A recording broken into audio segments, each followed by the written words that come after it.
के शरीर को चलाने के लिए भोजन की, पानी की, निद्रा की आवश्यकता होती है, उसी तरह से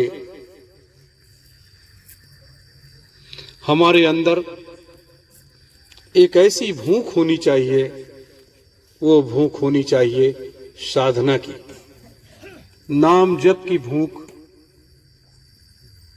हम सबों के अंदर होनी चाहिए। अगर नाम जप की भूख हमारे आप के अंदर उत्पन्न हो जाए तो यह जीवन धन्य हो जाएगा। दूसरी बात क्या है कि यह मृतलोक बहुत बड़ा है और मृतलोक की व्यवस्था जो है कई खंड, कई भागों में है। और इस बार जो परिवर्तन होने जा रहा है वो पूरे मृतलोक की व्यवस्था का परिवर्तन होने जा रहा है, जिसे हम सतयुग और संतयुग के रूप में कहते हैं कि पहले सतयुग आएगा, उसके बाद संतयुग आएगा। तो 2,03,000 वर्षों की जो व्यवस्था है वो एक ठोस और मजबूत है, और उसकी कड़ी जो है हम आप जैसे लोग हैं। यह आपके साधना के बल से, महापुरुषों का सानिध्य और आशीर्वाद और उनके द्वारा किए जा रहे कार्य और आपकी साधना और हमारे ऋषियों मुनियों का जो उन्होंने कमा करके इस पृथ्वी के अंदर समाहित किया, उनकी शक्तियां, यह सब मिल करके एक ऐसा रसायन महापुरुषों के द्वारा तैयार किया जा रहा है जिस रसायन का लेप बहुत जल्दी पूरे संसार में हो गया और पूरे संसार का नजारा एक अलग रूप में दिखाई देगा। मेरे प्रेमी जनों, आप सबों के अंदर उत्साह एक हिलोरे मारता है। अगर साधना की भूख आपकी बढ़ गई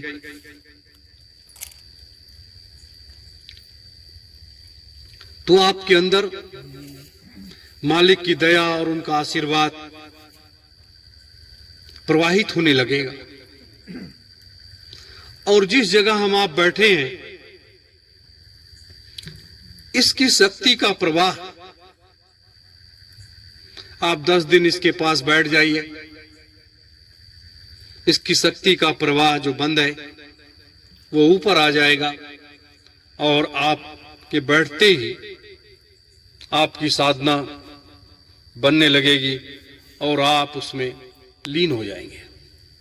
आपको कोई दूसरा उठाने वाला होगा कि आप 2 घंटे, 5 घंटे, 10 घंटे बैठ गए, अब आप यहां से उठने का प्रयास करिए। मेरे प्रेमी जनों, लोग कहते हैं चमत्कार को दुनिया नमस्कार करती है, लेकिन वास्तविक सत्य को जब लोग नमस्कार करने लगे, हमारे ऋषि मुनि, संत महात्मा, उन्होंने चमत्कार नहीं दिखाया, उन्होंने उस वास्तविक सत्य को धरातल पर उतार करके रख दिया। और वह धरातल उनका तपोबल था, उनकी शक्ति थी और उनकी मर्यादा थी, जो मानव समाज को जोड़ करके रखी हुई थी। आज हम आप जो भी कर रहे हैं, अपने गुरु के आदेश से अपने गुरु के कार्य को पूर्ण करने के लिए कर रहे हैं। आप सबों को हजारों बार मैंने बताया होगा कि 88,000 ऋषियों की ये तपोभूमि मानव जीवन की एक मर्यादा है, और हमारे ऋषियों ने कितना त्याग किया, कितनी तपस्या किया कि 72 वर्षों तक बैठ गए और साधना में लीन हो गए। 72 वर्षों तक उन्होंने अपने शरीर को भी नहीं हिलने दिया। भूख और प्यास, गर्मी और ठंडी और बरसात उनके शरीर के ऊपर बीत गया। इतनी साधना करने के बाद तब परमात्मा प्रसन्न हुआ, और हमारी देवियों का बहुत बड़ा योगदान रहा है। हमारी देवियां हर युग परिवर्तन का एक केंद्र होती हैं। जैसे आज इस कलयुग में सतयुग आने का, राम को जन्म लेने का माता अहिल्या एक केंद्र बन गई। ना इंद्र उनके साथ छल करते, ना गौतम ऋषि का श्राप माता अहिल्या को लगता और ना इंद्र को लगता। तो ये क्रम,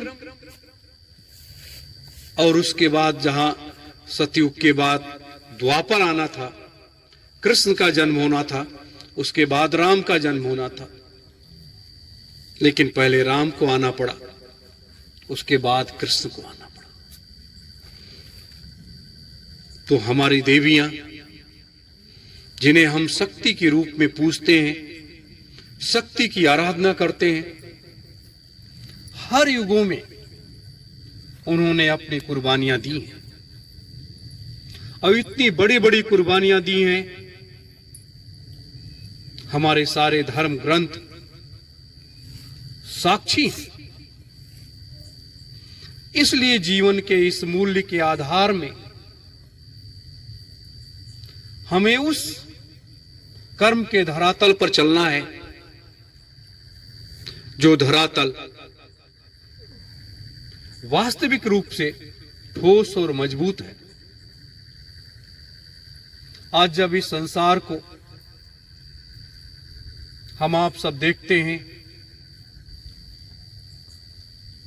तो ये संसार एक खिलौना लगता है, और इस खिलौने को हम आप सब खेलते हैं, पूरा संसार खेलता है, और इसी खिलौने में एक ऐसा खिलौना भी होता है जिसको सब मानते हैं। मेरा कहने का आशय यह था कि हमारे ऋषियों के त्याग और तपस्या, अपने गुरुओं का कठोर तप और साधना आज इस मृतलोक का एक अध्याय बन करके रह गई है। और जब वो उस मृतलोक के अध्याय बन करके रह गई है, तो उसी अध्याय के पन्ने को पलटने का काम अपने लोगों का है। अब वो अध्याय का पलटना हमें आपको कठोर साधना भी करनी पड़ेगी, और हर रास्ते पर चलना भी पड़ेगा, और एक नव सतयुग स्थापनार्थ महायज्ञ की तैयारियां भी करनी पड़ेंगी। यही सबसे बड़ा सौभाग्य है कि अपने गुरु का आशीर्वाद और सानिध्य, उसके बाद सिद्धाश्रम में बैठे हुए 3000 महात्माओं का सानिध्य चौथे महायज्ञ में और उनका आशीर्वाद मिलना, ये हमारे सबके लिए एक बड़े सौभाग्य की बात है। क्यों सौभाग्य की बात है? हजारों लाखों बार हम आप सब इस मृतलोक में आए होंगे और गए होंगे। मनुष्य के शरीर में, पशु पक्षी जीव जंतुओं के शरीर में आए होंगे और चले गए।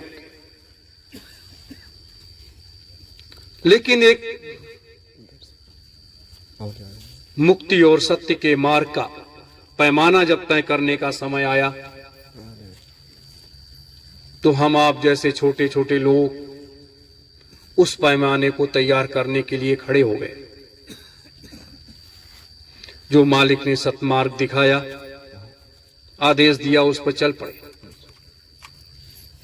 राम और लक्ष्मण और सीता, 3 व्यक्ति तो जंगल गए थे। क्या उनका अद्वितीय त्याग रहा? गौतम बुद्ध का अद्वितीय त्याग क्या रहा? मैंने आप सबों को बताया भी था। लेकिन यह मृतलोक है। मृतलोक में पाप और पुण्य का खेल का निर्णय होता जरूर है कि हमने कितना पाप किया है, कितना पुण्य किया है, दोनों पैमाना तैयार होता है। तो ऐसे ऐसे जिनको हम परमात्मा मानते हैं, उनको वही मुक्ति और मोक्ष के लिए दर दर भटकना पड़ा।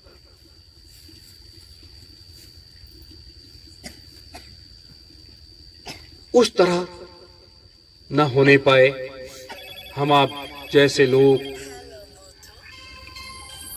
इस मार्ग की तरफ, जिसे हम सत्य मार्ग कहते हैं, और आपका ये 5 नाम, भगवान शिव के जप का ये 5 नाम जो सत्य से शुरू होता है और गुरु में समाहित हो जाता है, यह सत्य से आरंभ हो करके और गुरु में समाहित हो जाता है। मेरे प्रेमी जनों, कितनी बड़ी चीज है। इसका विश्लेषण मैं कल आपको एक एक शब्दों का करके बताऊंगा कि ये 5 नाम क्या क्या है और क्यों भगवान शिव इसे जपते हैं, और ये 5 नाम सतपुरुष भगवान के क्यों हैं, और सतपुरुष भगवान का अनंत स्थान क्यों है। मेरे प्रेमी जनों, ये भी जानने की जरूरत है, क्योंकि आपके अंदर मुझे 2 चीजें पैदा करनी है। एक तो आपके अंदर आध्यात्मिक शक्ति का प्रवाह, जैसे गंगा जमुना सरस्वती बहती है, उसी तरीके से आपके अंदर आध्यात्मिक शक्ति का प्रवाह इस तरीके से बहने लगे। और दूसरी चीज, भारतवर्ष नहीं पूरी दुनिया की व्यवस्था को बदलने का संकल्प लेकर और उस रास्ते पर चलने की प्रेरणा आपके अंदर भरनी है। आपके अंदर का मतलब पूरे संसार के लोगों के अंदर भरना है। यह इस तरीके से कहने से परिवर्तन नहीं होते, कहने से बदलाव नहीं होते, कहने से कोई कार्य नहीं होता। उसे धरातल पर उतारा जाता है। उसके लिए कार्य योजनाएं तैयार करनी पड़ती हैं, उसके लिए मार्ग तय करने पड़ते हैं, उसके लिए लोगों, पात्रों सुपात्रों का चयन करना पड़ता है, तब ये चीजें धरातल पर उतर करके आती हैं। मेरे प्रेमी जनों, तो ये तैयारियां बड़े जोर शोर से चल रही हैं। मैंने अब कहा कि अब अपने लोगों का समय आ रहा है। अब अपने लोगों का समय आ रहा है, और वह समय आ रहा है जिसकी प्रतीक्षा अपने गुरु ने किया, हजारों हजारों संत महात्माओं ने किया, ऋषियों मुनियों ने किया, और उसके बाद हमारे आप सबके जो आध्यात्मिक विचारधारा के लोग थे उनके परिवार के लोगों ने भी किया कि परिवर्तन कब होगा, बदलाव कब आएगा, सतयुग कब देखने को मिलेगा। ये लोगों की एक लालसा थी और तमाम मनुष्य रूपी जीवात्माएं उसे नहीं देख पाईं और वो अपने धाम को चली गई। लेकिन अब इसको धरातल पर उतार करके लाना है। बस इन्हीं शब्दों के साथ आप सभी धर्म प्रेमी गुरु भाई बहनों को, बड़े बुजुर्गों को, माताओं, बच्चे बच्चियों को सादर सत्यम जय गुरुदेव।